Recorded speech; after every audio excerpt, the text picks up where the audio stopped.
100 systems of light ndithu malandidwa lupiriza ndithu usu number 18 mafusa amene timafusa kawiri okhuzana ndi Mulungu. Usu number 18 tikaona Bible atajiwa ndi mabaibulo ambiri funso imene lili verse imene mulibemo mbiri yake ilipo mutayifufuza kumana ifezo mesero funa kusema tingo yakha zimene zilipo. So tifuna no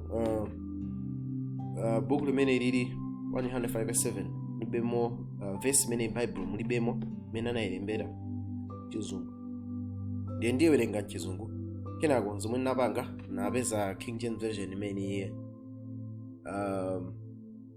yanchichewa so nangu ikamenewo. So tiwerenge imene King James version original yanchichewa na imasula ndineyo the 105:7 anakuno pakuti 105:7 chizungu akuno for there are three that bear record in heaven, the Father, the Word, and the Holy Ghost, and these three are one. Chichewa kukamba zona kuti alipo atatu achita umboni kumwamba, Atate, Mawu ndi Mzimu Woyera, ndipo atatuwa ali amodzi. Now verse imeneyi tikufuna kuwerenga yokhayo basi kuthera popo komano chimene chimafuna chitota amati alipo atatuwa ali amodzi, these three are one God. tamadikako pagira chizipezisi tiwerengeni Bible atuno alipo atatu achita umboni. Okay, so atatu achita umboni ndakwatchula Atate, Mawu ndi Mzimu Woyera. Tuzati Mawu ndi Yesu Khristu chokera pa Yohane 1:1, right? Ndipo atatuwa ali amodzi yani Mulungu mmodzi, munthu mmodzi, cholinga chimodzi kapena chani ali amodzi pa umboni imene achitirawo. Nkhani yayikulu ndimene sikukamba zakuti ndi milungu imodzi pamene baba. Nkhani yayikulu ndionera kuti achita umboni umodzi, ali amodzi pa kuchitira chani umboni. So chimene ndi choveka kwambiri tikalenga Bible okhati timasulire tente amene kuona tikanena tino chifata achita umboni basi ndi milungu itatu. Chifata Atate ndi a being ndi ali ndi munthu, Yesu sali ndi munthu ndeno zikusatira so tino zimene ndeno naiso akhala wachitatu. Kodi ngati tikuganiza kuti nditente tiwerenge 105:8 auno pakuti pala Atate achita umboni Mzimu, madzi ndi mwazi, ndipo iwowa atatu ali amodzi. Okay, mwazi uchita umboni mwazi ndi munthu apadera ayi, madzi achitira umboni madzi ndi munthu apadera ayi, Mzimu Woyera achitira umboni Mzimu Woyera ndi munthu apadera ayi. Mwanjinena tikangona chinthu chichitira umboni ndeti basi time yense ndikachapadera ndete pali milungu ingati pali Atate, Mawuwo, Mzimu ndi palinso mwazi ndi madzi akhapo 5 itinso pano malo mopanga trinity timangano paja 5 zimapanga paint ngaiche chani. Anyways savirize mwana nkhande no ndingofuna ndonise tinofundo kawerengede ka Bible ndithu kamasokonekera ndithu tingamabweresa trinity ma principles opanga defend chinthuchi sai sitimatenga Bible ya pati chinthu chisindilinge Bible aish tentivirizeni 102:3 102:23 tikamakamba zeno atatu achita umboni tende amene kuona 102:3 yemwe wakukana mwana alibe Atate, kuvomereza mwana ali ndi Atate tikamba pamenepo. So munthu akakana Atate wakananso nani mwana, right? Tende virizenipa 104:14 ndipo ife tapenya ndipo tichita umboni kuti Atate anatuma mwana akhale mpulumutsi wa dziko lapansi. Mwanjirera umboni ndi umenewo. Umboni ndoti yani Mulungu anatuma ndani mwana wake. Malo moti verse ija ikukamba zachani tiona kuti umboni umene amakamba ndutiyo kumano khandiyo kuti tikawerenga buku la Yohane umboni ndoti no Atate anatuma ndani mwana. So sizotizana kuphiphirisiya umboni ulipo Mulungu anatuma ndani mwana wake, right? Sakutuma nzake yayi makutuma ndani mwana wake. 10:15 iye amene avomereza kuti Yesu ali mwana wa Mulungu akhala mwa iye ndi iye mwa Mulungu. So kungokana kuti Yesu si mwana wa Mulungu ndi Mulungu mwana wa Mulungu isizime anthu amalusa, right? Anthu safuna kuvomereza Yesu ni mwana wa Mulungu sinzati chimafuta nchani kumano apa kuchita zato ngati kuvomereza kuti Yesu ndi mwana wa Mulungu Mulungu ali mwa ndani mwa iye. Chifata Mulungu anatuma ndani mwana wake. Oh yes, amen, hallelujah. 105:5 so umboni ndi ulipo Mulungu anatuma ndani mwana wake. 105:5 koma ndani iye wolilaka dziko lapansi koma iye amene akhulupirira kuti Yesu ndiye mwana wa Mulungu apa akamba zoti no olera akadzuka pasakhulupirira kuti Yesu ndi Mulungu mwana, akamba zimene zoyerewa ayi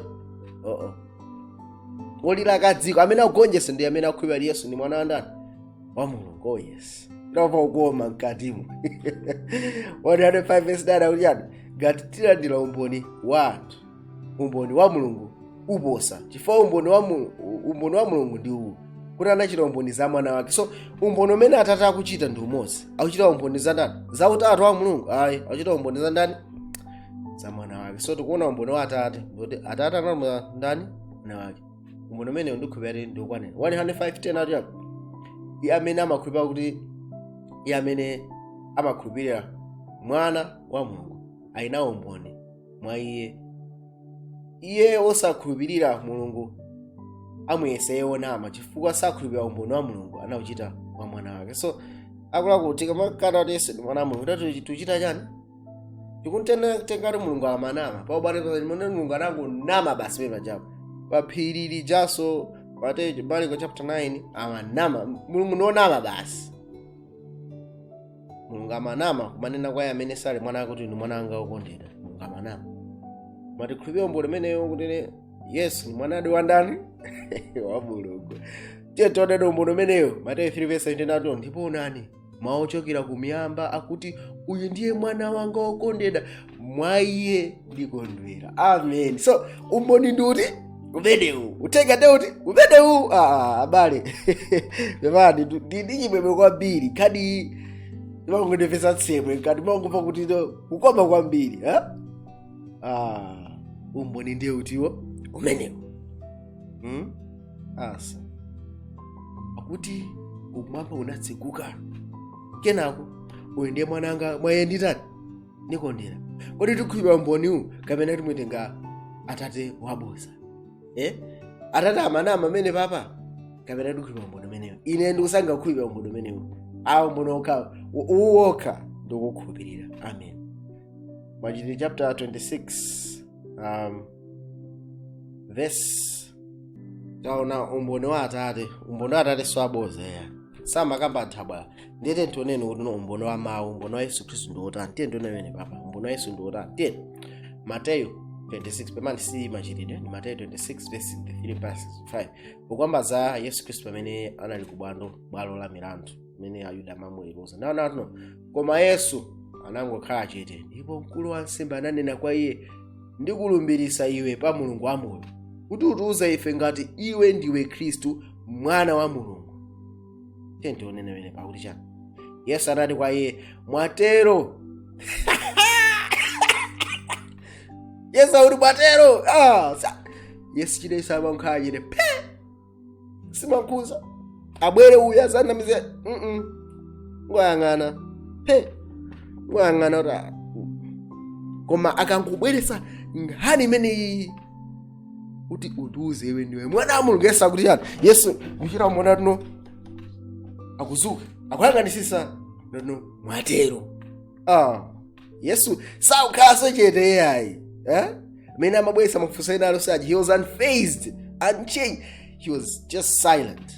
Komano kani imeneyi ya mwana wake ndi imene inausa moyo wake kuti no mwatero zotamwe pali penazo ntchito mwatero. Ndakuti chani? Yesu anati mwatero koma ndine naso kwa inu akonjezera ndikode naso kwa inuyo. Ndina kwa inu akuti chani? Kuyambira tsopano muzaona mwana wa munthu ali kukhala ku dzanja lamanja la mphamvu ndi kufika pa mitambo yakumwamba. Chani zoti chani? Ali ku dzanja lamanja la Mulungu. Dzanja lamanja la mphamvu ndoti dzanja lamanja la ndani? La Mulungu. Machena angonisa tino sizoti ine mwana wa Mulungu yekha iyayi komanso ne right hand. Yesu sakupwekeza akuonesa kuti akwako ndinedi mwana awa ndakwapasa umboni wonse. Ndakuti chani? Umwepo mkulu wa nsembe anang'amba chovala chake nati, achitira Mulungu mwano tifuna njinso mboni zina. Onani tsopano mwamva mwano. Mwachinena Ayuda Yesu Khristu akamafotokoza za Mulungu wake zonse zimalumikizana ndi umwana wake. Baibulo maka ma gospels follow ati tikamaka Marko, Luka, Yohane ndi ndi Mateyu. Mukaone nthawi zonse makamaka ku Yohane, nthawi zonse Yesu Khristu amagendedwa kuti uchita mwano kuti iyeyo akudzitcha yekha Mulungu. Tona nthawi zonse amakhati Yesu Khristu akukamba za umwana wake. Nthawi zonse palibepo olo ndi vesi imodzi imene Yesu Khristu anakamba kuti iye ndi Mulungu mwana. Palibe. Ndi apapa anamupha chifukwa kuti Yesu ananena kuti iye ndi mwana wa Mulungu. Anapasa umboni umenewo. So Yesu anaphedwa chifukwa yani? Chifukwa kuti ndi mwana wa Mulungu. Basi. So umboni wake ndi waboza. Umboni ndi waboza. Mukhulupirira chimene chichi kapena izi zinayi zopanda ntchito so. China Yesu anakhala chete. Yesu anakhala chete china chonse. Koma ichi chokha ichi nayi chichi sanakhala chete. Anayankha pompo.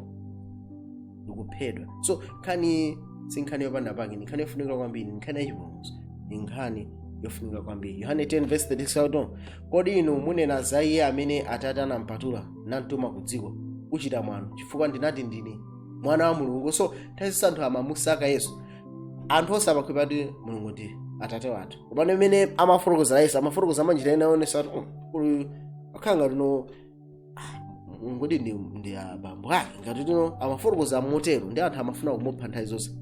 Baibulo moza Yesu anakamba kuti iye ndi Mulungu mwana 0. So Machitidwe 8:37 ndipo Filipo anati ngati ukhulupirira ndi mtima wako wonse ukhoza, ndipo iye anayankha nati ndikhulupirira kuti Khristu ali mwana wa Mulungu. So tikaona vesi imene chicha mulibe mwana mchizungu naye masula chonchi. So tiona nati Khristu ndi chinthu chokhachi chimene tingachikhulupirire kuti ndi mwana ndani wa Mulungu. So anthu amene amabatizidwa amakhala kukhulupirira Yesu Khristu ndi mwana wa Mulungu.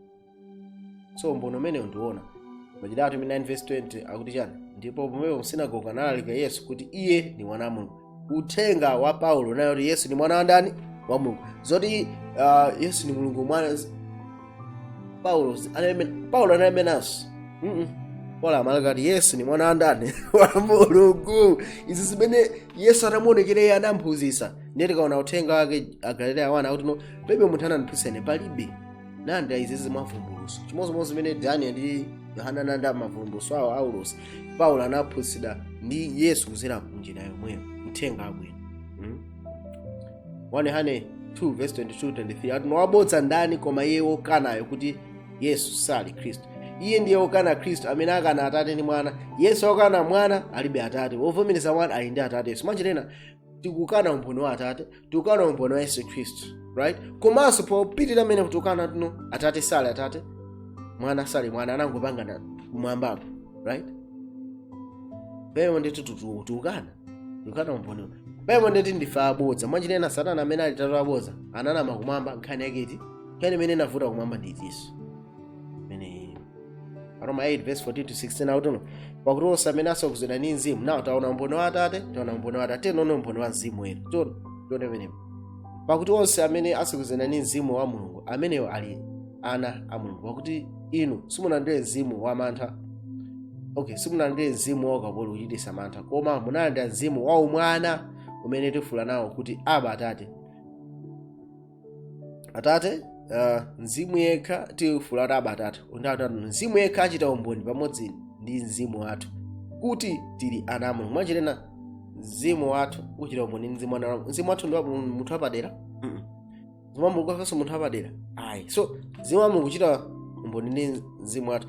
Moyo wa Mulungu uchita umboni ndi moyo wathu. Ife ndifana ndani a Mulungu. So tikamakamba zina tuno Atate, Mawu ndi Mzimu achita umboni. Sizithandiza tuno chifanano mzimu wachita umboni ndi awiri wandeti basi nawo sasanduka being. Ngati ziti tuno mzimu wa munthu nawo okhaso being. Ngati tingatengi chiphunzitso imene choncho.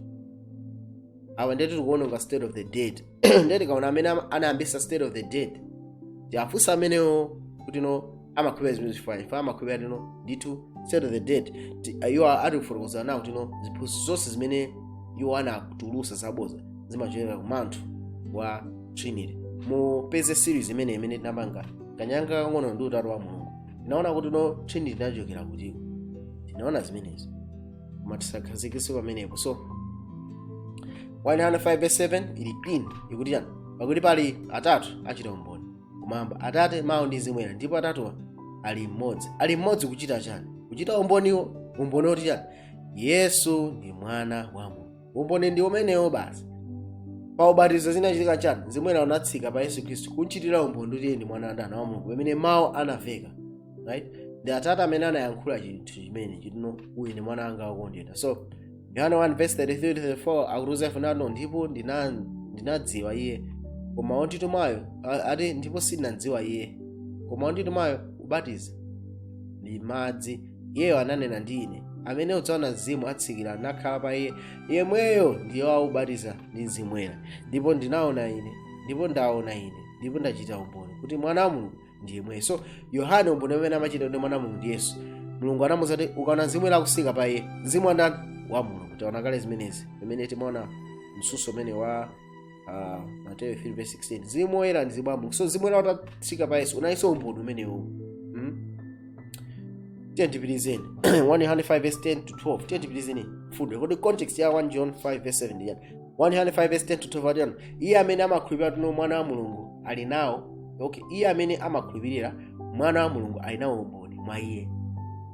Iye osakhulupirira Mulungu amuyesa iye onama chifukwa sakhulupirira umboni wa Mulungu anawuchita wa mwana wake. Ndipo ndi umboniwo kuti Mulungu anatipatsa ife moyo osatha, ndipo moyo umenewu uli mwa mwana wake. Iye akukhala ndi mwana ali nawo moyo, osakhala ndi mwana wa Mulungu alibe moyo. Mwanjirena yekha amene ndi Yesu Khristu ali ndi moyo, alibe Yesu Khristu alibe chana alibe moyo. Chifukwa umboni ndi uwu anawuchita za mwana wake. Moyo osatha uli mwa ndani? Mwa Yesu Khristu. Tikuona pamenepa Yesu Khristu ndiye yekha amene anabwera kugonjetsa tchimo, anabwera kuzamanga umunthu umene unali olumikizana ndi Mulungu. Moyo wake Yesu Khristu tikaona bwinobwino zili ngati mmene makhala aduwa limasatira dzuwa. Unali umunthu woyamba umene umatembenukira kwa Mulungu monga duwa limatembenuka cha dzuwa. Ndi moyo okhawo umene unali mwandani mwa Yesu Khristu, right? Moyo osathawo Adamu achingati wachiwiri. Moyo umene unali mwa Yesu koma anamuzoza pa Pentecost, moyo umene upezekanso ndi nani? Ndine. So moyo osathawo uli mwandani? Mwa Yesu Khristu. Ngati mukufuna mukhale ndi moyo osatha mulandire mzimu wa ndani? Yesu Khristu. Pamene tikubaba pa Galatians 4:4-6 anano koma pokwanira nthawi Mulungu anatuma mwana wake wobadwa ndi mkazi, wobadwa akumvera lamulo, ndipo popeza muli ana Mulungu anatumiza mzimu wa mwana wake alowe m'mitima yathu wofula aba Atate. So mwanjira ina Mulungu atumiza mwana wake kuti atipulumutse. Chipulumutso chitakwaniritsidwa, moyo wa chipulumutso, moyo osatha uli mwa Yesu akunzoza iye ndi utuma mzimu wa mwana wake. Umboni ndiye uti umenewo moyo osatha uli mwa ndani? Mwa Yesu Khristu. So uli Mulungu mzimu ayi. Bible so funza nini mzee. Roma 8:9 paka 11 I don't know. Koma inu simuli nthupi ayi koma muzimu. Ngati tu mzimu wa Mulungu akhalabe mwa inu. Koma ngati munthu alibe mzimu wa Khristu sale wake wa Khristu. Tiye ndionene pamenepa. Yesu Khristu akubwera pa dziko lapansi kwanisa chipulumutso. Kwera kumwamba akuzozera ndi mzimu wa Mulungu. Mwachinena mzimu otchedwa mzimu wa Mulungu maso mzimu wa ndani? Wa Khristu. Final muli moyo wosatha umene wopezeka mwa Khristu ubwera kwa ife mene momwemonso muli kupezeka kwa Atate ni mwana ali ife sira mzimu. Ndipo ngati Khristu akhala mwa inu kupereka commentary kuna tuno Khristu ndi amene akhala mwa inu. Tikambakamba za moyo osatha suli mwa Mulungu mzimu ayi. Moyo osatha uli mwa mwana wake. Mwana wake akukhala mwa ife uzira mwa mzimu wake. Chimenecho ndiye tino ndi moyo osatha. Lukhala ndi chiyero chimene Yesu Khristu anakwaniritsa. Chimenecho ndimene chikhala mwandani? Mayi tipitizeni. Nana kuti no koma mzimu uli moyo chifukwa cha chilungamo. Koma ngati mzimu wa iye amene adaukitsa Yesu Khristu akufa akhalabe mwa inu, iye amene adaukitsa Khristu Yesu kwa akufa adzapatsanso moyo matupi anu akufa mwa mzimu wake wakukhala mwa inu. Mwanjera akutipatsanso ife moyo umenewo uzera mwa mzimu wake utiyo mzimu wa mwana wake. So Bible kukhala very clear. So ndithudi ndikupempha kuti nomukala ndi Yesu Khristu chifukwa moyo umenewo uli mwandani? Mwa iye. Suliso mwa wina. Mulungu akhale nanu, Mulungu akusogozeni. Mukawerengeso 1 Yohane chapter 3:20 mpaka kumapeto. Ikutuzanso chinthu china chinsinsi ndikuwuzani mukawerenge 103:20 mpaka kumapeto. Mulungu akudalitseni. Amen.